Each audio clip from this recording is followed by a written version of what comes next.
The Heat sit in a playoff hot seat as they take on the Wizards at the nation's capital. Inter Miami gets a Big Apple visit from New York City.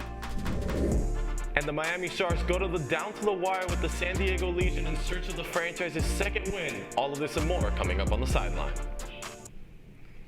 Hello, South Florida, and welcome to the Sideline, the place where you get all the highlights for your South Florida teams. I'm Anthony Cruz. And I'm Nicole Minot, and the Sideline starts now.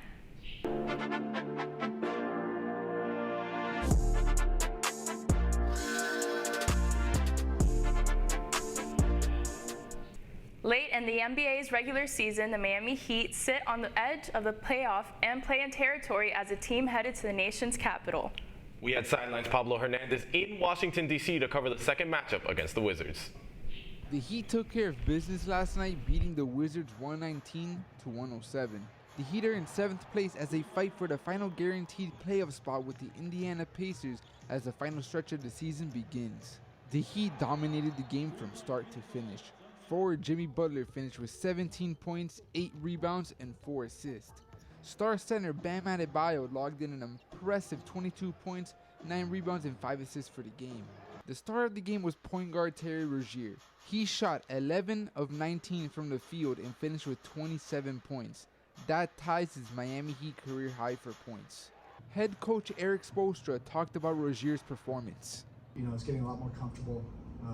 He really is pure. He wants to help. He wants to contribute. He wants to make things better, and easier, with the group. It's really been good to see him comfortable, and that's allowed him to be aggressive within the context of, how we want to do things. Shooting guard Tyler Hero continues to battle injury, and he sat out yesterday's game. The Heat is hopeful that he returns in time for the postseason. With only 2 weeks left to the regular season, the Heat have to win every game left if they want to avoid playing in the play-in tournament once more. For Caplin News, this is Pablo Hernandez. And similar to the Heat, the now 4th seeded Panthers are hoping to catch fire late into the season following a shootout win over the Red Wings on Saturday. The Cardiac Cats would tie the game in the third as Alexander Barkov nailed in 2 goals. Florida would ice the game in the shootout. The final score was Detroit 2, Panthers 3. The team will look to maintain this momentum when it takes on the Maple Leafs tonight at 7. This morning, the Marlins are trying to forget a sluggish start to the 2024 season after dropping the first 4 games to the Pittsburgh Pirates. In the final game of the series last night, the Fish surged ahead of Jazz Chisholm Jr., hitting a grand slam in the bottom of the first inning to lead by 5. The Pirates would then rally back off of multiple hits, including a Jason Delay hit in the 10th inning to get the Pittsburgh the win. The final score was Pittsburgh 9, Marlins 7. Miami has a fresh start with a series against the Los Angeles Angels at home today. A messy-less Inter Miami failed to get their win back against another New York team this Saturday. Luis Suarez and Alonso Martinez exchanged first-half goals, but both teams would go scoreless in the second. The final score was New York City FC 1, Inter Miami CF 1.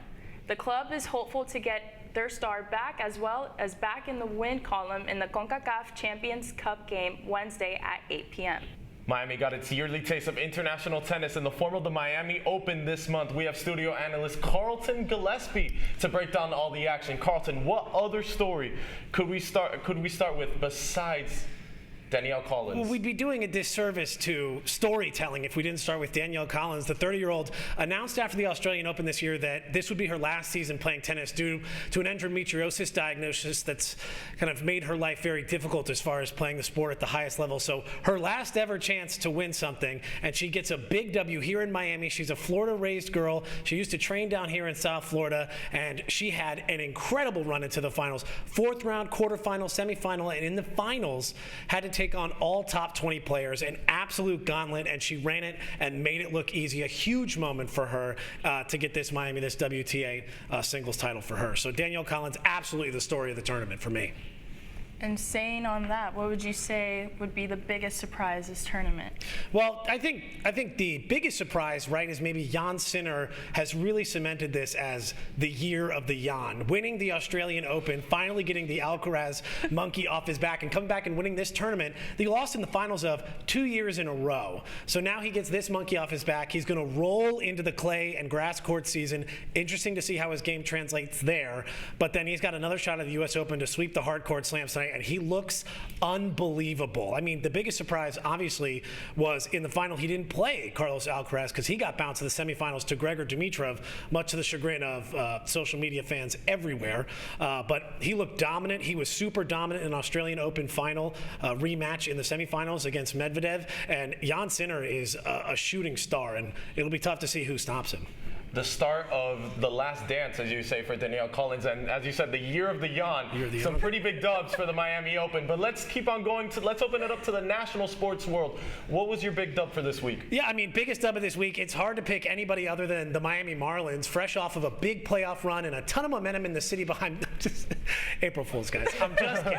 Of course it's not the Marlins. My biggest W this week is going to go DJ Burns, the NC State basketball team, and the rebirth of big boy basketball. DJ Burns, a big body baller, and he is hooping. A big win against Duke last night, and they're rolling on against another big boy, Zach Edey, into the Final Four. That is going to be a ton of fun to watch. I'll indulge in the madness of March with you. How about the heavyweight matchup that we have Monday today with women's basketball? We have the start of Juju Watkins versus Paige Beckers. The Juju, the new freshman on the scene, versus Paige Beckers in the middle of her comeback tour. And then we have the rematch of the championship game last year in LSU versus Iowa. Again, it's going to be an incredible night for women's basketball. Huge. An incredible slate. Like I said, a heavyweight match card.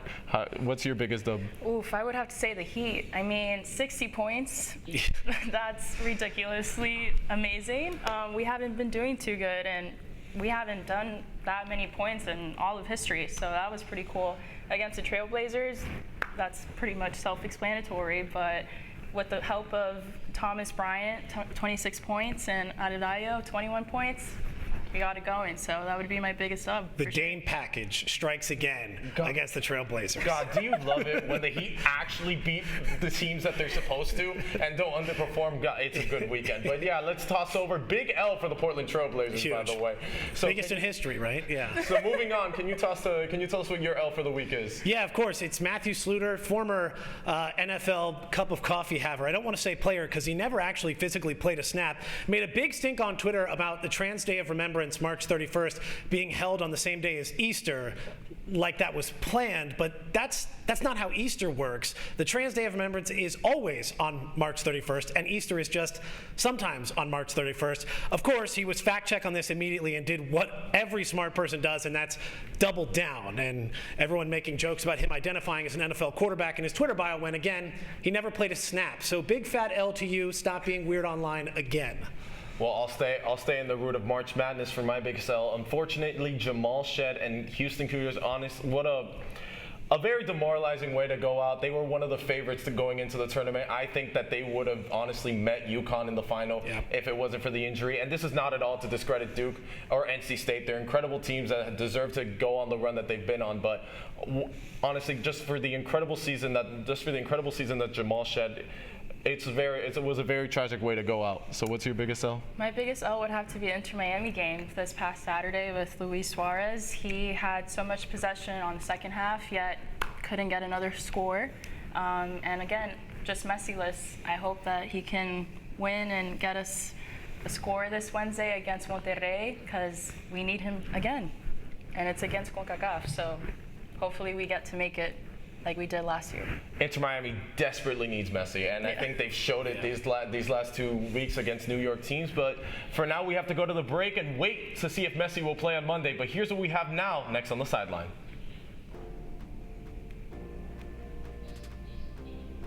It just adds another dynamic for kids, fans to want to grow up to play rugby.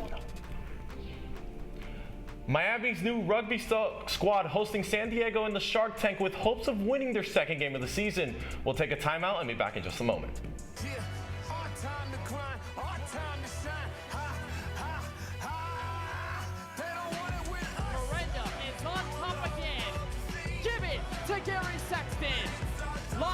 Steel takes his first playoff win.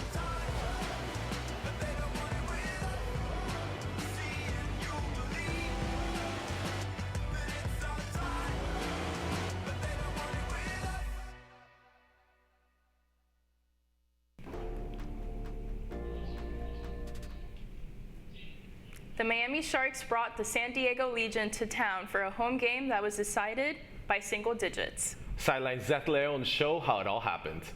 Major League Rugby's newest team, the Miami Sharks, got their first victory in organization history last Saturday. The Sharks are back at home for their second match in a row, where they'll look to repeat last week's success in this matchup against the San Diego Legion. The word around town is starting to spread about the Miami Sharks, and following last week's victory, it seems that even some of the city's other star athletes are beginning to take notice. It just adds another dynamic for, kids, fans to want to, grow up to play rugby. And I think that it'll just be great for people to have another avenue to dive into. I think it'd be dope. Despite professional rugby being new to the scene in Miami, the Sharks' impact on the game and the exposure they're providing to it can already be felt. Getting more people involved, letting people see the sport is great. Having kids starting to play it just because having a team, it just makes it better for everyone. And seeing the sport getting spread around all of Florida is just really nice. Miami suffered a heartbreaking defeat to the Legion as San Diego was able to claw their way back into the game. Regardless of the match's outcome, the home fans' passion and support have left an impression on all who have taken the pitch. We come out here and we get a boost. We get a boost to our minds and our bodies, our work ethic when we come out here and we see the fans.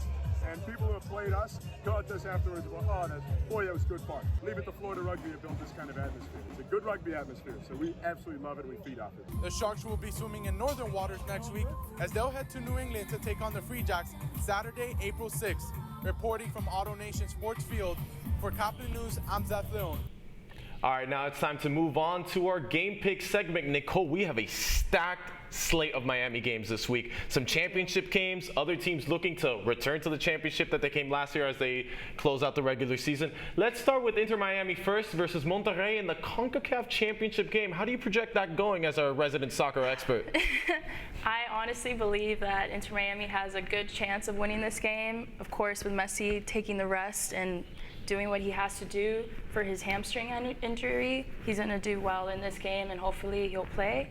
Again, the academy for Inter Miami, those kids are insanely amazing. They just won the Easter Cup final this past weekend, the U12s and the U14s, and of course the GA Cup in Orlando as well. The U15s and 17s are champions, so Inter Miami, they're doing amazing.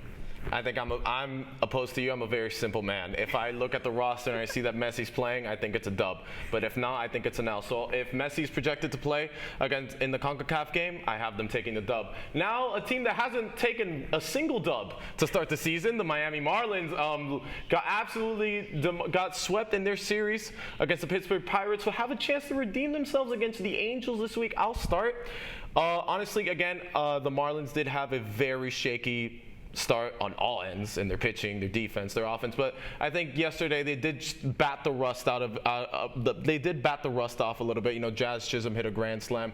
I think they could redeem themselves. They should redeem themselves against the LA Angels because yes, it's a 152 game season, but you don't want to start on such a bad note and then have to climb back to get into the playoffs. I agree. I mean, the Angels, they've been playing decent, so hopefully we'll be able to get a dub this week. Yeah, so now moving on to the Florida Panthers, we are moving on to the segment of teams that are late, that, like we mentioned earlier in the show, late postseason runs. The Panthers just got off of a thriller against the Detroit Red Wings, and they will take on a very talented team. They will go up to Canada to take on the Toronto Maple Leafs. How do you project they'll do in that game? I think the Panthers, again, it's crazy to think that they were on the hottest streak in the entire NHL just a month ago, and now they have fallen all the way down to the 4th seed. No, we need wins. I think you saw them. You saw that Barkov is determined to will this team back up to the 1st seed, and I think they will handle the Maple Leafs. Right. I kind of disagree. I feel like the Maple Leafs will kind of beat them just because they haven't been playing too good, and it's been a losing streak, as you mentioned. So hopefully we can win, but It's not looking too good. Well, as I mentioned, they did win their last game against the Red Wings, but now moving on to the Miami Heat, very tough schedule. They are looking to climb up with the 6th seed because I think the Heat need to get out of play-in territory. That is an absolute must if they are going to have any success in the playoffs this year, because you're looking at, if you stay in the play-in, you're looking at a Philly team, right, that is potentially going to have Joel Embiid back next week and into that playoff game. And then if you win, then you have to face the Bucks or the Celtics. So they're playing against the Knicks, a foe that they could also see in the playoffs and that they saw last year. Honestly, I'm going to go against the Heat. I think the Knicks are going to take this one. The Knicks just look too good. Their defense is going to stifle Miami. If Miami can barely score 100 points on below 500 teams, I don't think they're going to score 100 on the Knicks. I'm going to have to agree with you on that one, Anthony. I mean, if we've been playing good the past 2 games, hopefully tonight will be a good one as well, but as you mentioned, I don't think it's looking too good, so it's going to have to be the Knicks for me too. So now moving on to the Final Four, the end of March Madness, and we have the number 1 seeded UConn taking on Alabama, right? And then we have NC State taking on another 1 seed. So I think I'm going to be boring. I'm going to go with UConn and Alabama. I think Mark Sears Alabama's honestly had one of the most electric offenses of the entire tournament. You know, Mark Sears has been an incredible player. Nick Pringle in the front court saved them the other game. But I think that I'm going to take UConn. Alabama has been the most electric offense besides UConn in this tournament. And then we have Purdue versus the Cinderella team, NC State. This is going to be my favorite matchup of the tournament. We have Zach Edey versus DJ Burns, 2 of the most polarizing big men that you have. Again, put these 2 side by side, you don't see many similarities. No. But I think, again, NC State has had an incredible story. And, you know, I think NC State has an incredible story. DJ Burns has had an incredible story, but I think it ends now. And I think in the final you see UConn beating Purdue. I agree. We'll see. Just a reminder that if you want to keep up with updates, fun segments, and more from our crew, you can follow our Instagram for all things Sideline. Follow us at sideline.caplin.